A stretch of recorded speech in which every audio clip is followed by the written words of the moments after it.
قرآن مجید کی تلاوت، ترجمہ، تفسیر، حدیث، نعتیں، تجوید، گرامر کے لیے اس چینل کو سبسکرائب کریں، ویڈیو کو شیئر کریں اور لائک کریں۔ نحمدہ و نصلی علی رسولہ الکریم، اما بعد، فاعوذ باللہ من الشیطان الرجیم، بسم اللہ الرحمن الرحیم۔ آج کا ہمارا موضوع گفتگو ہے فاتح ایران حضرت سعد بن ابی وقاص۔ ولادت و تربیت۔ سن 90 سے 1 سال پہلے مکہ معظمہ میں پیدا ہوئے۔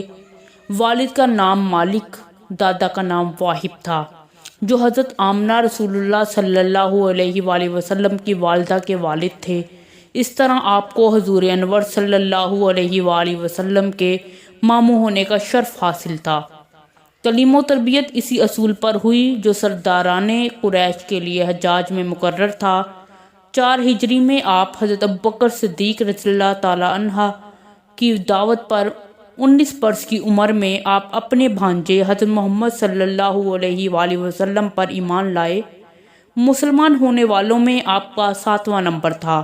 ایمان قبول کرنے کے بعد ان مصائب و آلات سے آپ کو بھی دوچار ہونا پڑا جن کا شکار مسلمان دن رات ہوتے تھے اور جو بہت ہی دروہ فرما اور حوصلہ شکن تھے، لیکن کمال ثابت قدمی سے آپ نے تمام مصائب کا مقابلہ کیا۔ حتیٰ کہ آپ کی والدہ کو جب آپ کے اسلام لانے کی خبر ہوئی تو انہوں نے آپ کو بت پرستی کے مذہب میں واپس لانے کے لیے کھانا پینا ترک کر دیا، لیکن آپ کے پائے استقامت میں لرزش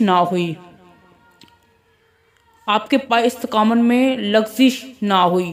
اگرچہ ماں کی حالت سے آپ سخت غمگین تھے، لیکن اس امتحان میں آپ ثابت قدم نکلے، حتیٰ کہ یہ آیت نازل ہوئی، ان جاہدک علی ان تشرک بی ما لیس لک بہ علم فلا تطیعہما۔ اگر تجھے تیرے ماں باپ میرے ساتھ شریک کرنے پر مجبور کریں جس کا تجھے کوئی علم و یقین نہ ہو تو ان میں ان کا کہنا نہ مان۔ ایک روز آپ مکہ کی ایک سنسان گھاٹی میں اپنے مولا کی عبادت میں مصروف تھے کہ کفار کو پتہ لگ گیا۔ اچانک ایک جماعت نے آ گھیرا، لیکن حضرت سعد رضی اللہ تعالیٰ عنہ نے بزدلانہ فرار پر مردانہ وار مقابلہ کو ترجیح دی اور ایسی طاق کر اونٹ کی ہڈی رسید کی کہ ایک کافر کا سر پھٹ گیا اور وہ اسی وقت فی النار والسقر ہو گیا۔ ہجرت۔ جب مسلمانوں پر مکہ کی زمین کفار قریش نے تنگ کر دی تو آپ نے مسلمانوں کو مدینہ میں ہجرت کرنے کا حکم دیا۔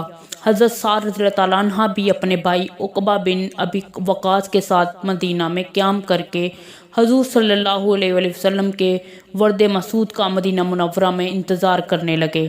غزوات میں شرکت۔ بدر، احد، احزاب، فتح مکہ، طائف، تبوک، حنین، حجۃ الوداع وغیرہ تمام غزوات میں آپ نے جاں بازانہ شرکت فرمائی، بلکہ غزوہ احد میں آپ نے فداکارانہ حصہ لیا۔ آپ کی استقامت و عزمیت کا یہ عالم تھا کہ جب حضور صلی اللہ علیہ وآلہ وسلم پر کفار کی یورش بڑھی تو حضرت انوار صلی اللہ علیہ وآلہ وسلم آپ کو اپنے ترکش میں سے تیر دیتے جاتے تھے اور فرماتے جاتے تھے، اے سعد رضی اللہ تعالیٰ عنہ، تیر چلا، میرے ماں باپ تجھ پر فدا۔ حضرت سعد رضی اللہ تعالیٰ عنہ حضور صلی اللہ علیہ وسلم کے اس فکرہ پر زندگی بھر ناز کرتے رہے۔ حضرت علی رضی اللہ تعالیٰ عنہ فرماتے ہیں، میں نے سعد رضی اللہ تعالیٰ عنہ کے علاوہ کسی کے لیے یہ الفاظ حضور صلی اللہ علیہ وآلہ وسلم کی زبان مبارک سے نہیں سنے، فداک بنیو و امی، فداک ابیو و امی۔ حجۃ الوداع سے فارغ ہوئے تو بیمار ہو گئے۔ صحت سے مایوسی ہوئی تو آپ کی عیادت کے لیے حضور صلی اللہ علیہ وآلہ وسلم تشریف لائے۔ آپ نے حضور صلی اللہ علیہ وآلہ وسلم سے عرض کیا، یا رسول اللہ، میرے پاس مال بہت ہے اور صرف ایک لڑکی میری وارث ہے، اگر اجازت ہو تو 2 سلس کار خیر میں دے دوں۔ حضور صلی اللہ علیہ وآلہ وسلم نے فرمایا نہیں۔ پھر عرض کیا، نصف صحیح؟ حضور صلی اللہ علیہ وآلہ وسلم نے فرمایا نہیں۔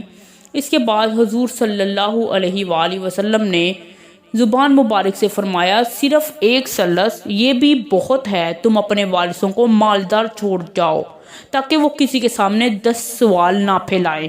بیماری نے طوالت اختیار کی تو آپ صلی اللہ علیہ وآلہ وسلم نے سے ایک روز مایوسی کے عالم میں کہا، معلوم ہوتا ہے کہ جس سرزمین کو اللہ اور اس کے رسول کی محبت میں چھوڑا تھا اسی پر خاک بسر ہونا ہے۔ حضور صلی اللہ علیہ وآلہ وسلم نے فرمایا، اے سعد، تم اس وقت تک نہ مرو گے جب تک تم سے ایک قوم کو نقصان اور ایک کو فائدہ نہ پہنچے۔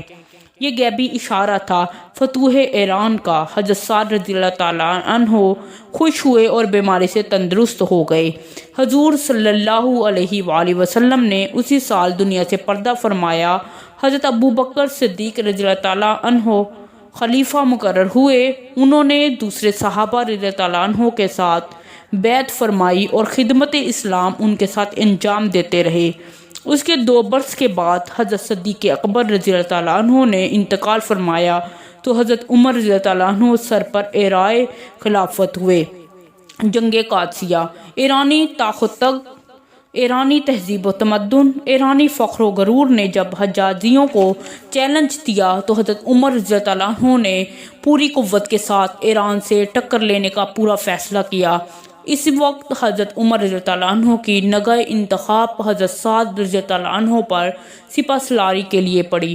حضرت سعد رضی اللہ تعالیٰ عنہ نے افواج اسلامیہ کو لے کر منزل بے منزل راستہ طے کر کے ایران کے سرحدی مقامات کو فتح کرتے ہوئے قادسیہ میں ڈیرے ڈالے۔ اس وقت یزید ایران کے تخت پر حکمران تھا۔ اس نے اپنے مشہور سپہ سالار رستم کو بے شمار سامان حرب دے کر مسلمانوں کے مقابلہ کے لیے روانہ کیا۔ عام لڑائی شروع کرنے سے پہلے حضرت سعد رضی اللہ عنہ نے اتمام حجت کے لیے 14 سفیروں کو رستم کے پاس بھیجا۔ انہوں نے یہ شرائط پیش کی کہ مسلمان ہو کر ہمارے برابر ہو جاؤ، دوسری یہ کہ جزیہ دے کر ہماری حفاظت میں آؤ، تیسرا یہ کہ اگر یہ دونوں منظور نہ ہوں تو لڑنے کے لیے تیار ہو جاؤ، تلوار آخری فیصلہ دے دے گی۔ اس کے بعد رستم سے مسلمان نے کہا، ہم اپنے نبی کی پیشن کو یاد دلاتے ہیں جو یہ ہے کہ ایک دن تمہاری زمین ہمارے قبضے میں آئے گی۔ رستم یہ سن کر آپے سے باہر ہو گیا اور مٹی منگا کر کہا، لو تم کو یہ ملے گی۔ حضرت عمر بن معدی کرب رضی اللہ عنہ آگے بڑھے، مٹی اپنی چادر میں لے کر سیدھے حضرت سعد بن ابی وقاص سپہ سالار اسلام کے پاس پہنچے اور فرمایا، فتح مبارک ہو، دشمن نے اپنی مٹی ہمیں خود دے دی۔ یہ کہہ کر تمام واقعہ سنایا۔ حضرت سعد رضی اللہ عنہ نے فوج کو تیاری کا حکم دیا اور ایک اونچے مقام پر کھڑے ہو کر فوج کو مخاطب کیا، اسلام کے غیور فرزندو، ہم نے اللہ اور اس کے رسول صلی اللہ علیہ وآلہ وسلم سے اسلام کو سربلند کرنے کا عہد کیا ہے، اور آج ہم اس لیے اس سرزمین پر آئے ہیں کہ ایک اللہ کی عبادت کی تبلیغ کریں اور اس کے پاک اور برگزیدہ رسول صلی اللہ علیہ وآلہ وسلم کی ہدایت کے مطابق کفار کو چلنے کی ہدایت دیں۔ دشمن کو زندگی عزیز ہے اور ہمیں موت، اس لیے فتح ہماری ہوگی۔ ہم موت کی تلاش میں اللہ کی رضا جوئی کے لیے، اس کے کلمہ حق کی سربلندی کے لیے مدینہ سے چل کر یہاں آئے ہیں۔ آگے بڑھو، دشمن کو تلوار کی دھار اور نیزہ کی انی پر رکھو کہ اس کو معلوم ہو جائے گا کہ مسلمان موت سے کھیلا کرتا ہے۔ اس تقریر نے آگ پر تیل کا کام کیا۔ مسلمانوں نے یک بارگی حملہ کیا، لیکن دیکھا کہ ہاتھیوں کی صفیں ان کے حملوں کو روک رہی ہیں۔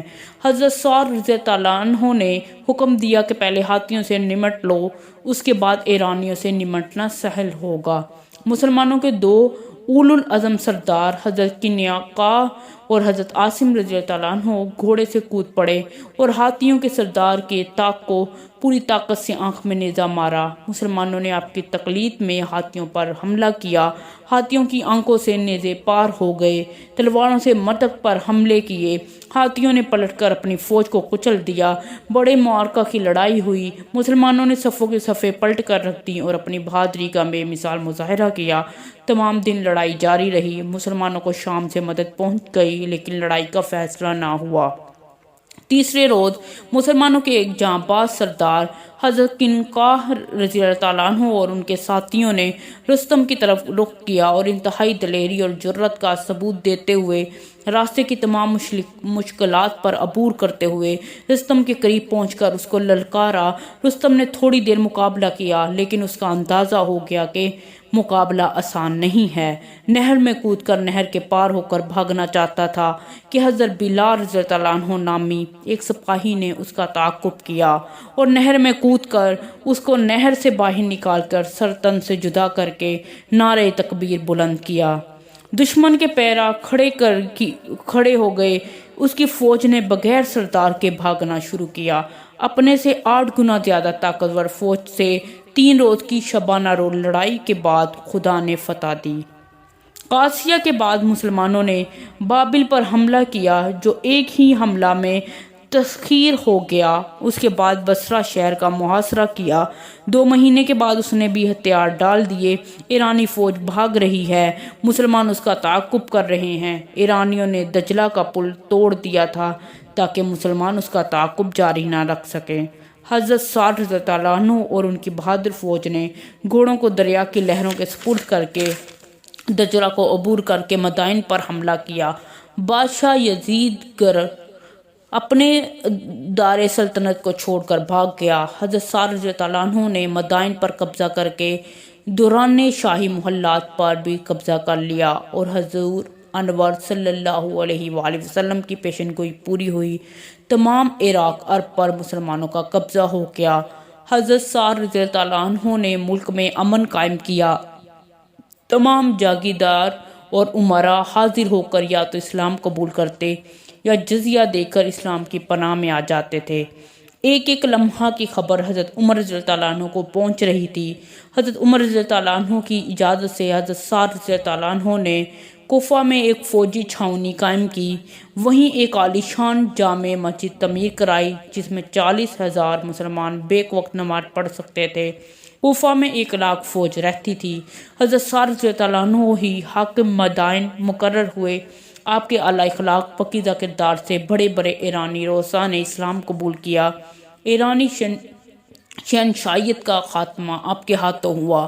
کیانی تخت آپ کے قدموں کے نیچے تھا۔ کسریٰ کے خزانوں کی کنجیاں آپ کے ہاتھوں میں تھی۔ نوشیروانی محل پر اسلام کا جھنڈا آپ نے نصب کیا، لیکن اطاعت امیر کا جذبہ اس واقعے سے نمایاں ہے۔ حضرت سعد رضی اللہ عنہ نے اپنی رہائش کے لیے اعلیٰ درجہ کا محل تعمیر کرایا اور اس محل کے شایان شان ایک بڑا پھاٹک لگوایا۔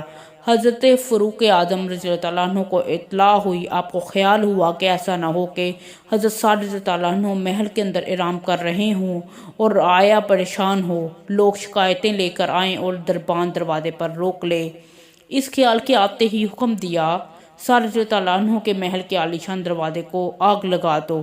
اگر حضرت سعد رضی اللہ عنہ باہر آئیں تو میرا خط دے دو۔ مدینہ سے قاصد روانہ ہو کر کوفہ پہنچا۔ حضرت عمر رضی اللہ عنہ کے حکم کی تعمیل میں پھاٹک جل رہا تھا کہ حضرت سعد رضی اللہ عنہ محل سے برآمد ہوئے۔ قاصد نے حضرت عمر کا خط دیا۔ خط پڑا، تیوری پر بل بھی نہ آیا اور آپ کھڑے ہو کر عالیشان دروازہ کے جلنے کا نظارہ نہایت خاموشی سے دیکھا کیے۔ اطاعت امیر کی ایسی نادر مثال کوئی قوم اپنے عروج کے زمانہ میں پیش کرنے سے عاجز ہے۔ ایران کا انتظام جب درست ہو گیا اور آپ مطمئن ہو گئے تو ایران کی خدمات سے سبکدوز ہو کر مدینہ منورہ تشریف لے آئے اور ایک بڑا مکان عتیق میں بنوا کر مستقل رہائش وہیں اختیار کی۔ وفات 55 ہجری میں 70 برس کی عمر میں آپ نے عتیق میں وفات پائی اور امہات المومنین کی خواہشوں پر حجروں کے قریب نماز جنازہ پڑھائی گئی تاکہ امت کی مائیں بھی حضور صلی اللہ علیہ وآلہ وسلم کے لاڈلے صحابی اور ماموں کے جنازہ میں شریک ہو سکیں۔ مدینہ منورہ کے وسیع قبرستان جنت البقیع میں آپ کو دفن کیا گیا۔ انا للہ و انا الیہ راجعون۔ مزید انفارمیشن حاصل کرنے کے لیے چینل کو سبسکرائب کریں، ویڈیو کو شیئر کریں اور لائک کریں۔ صدق اللہ العظیم۔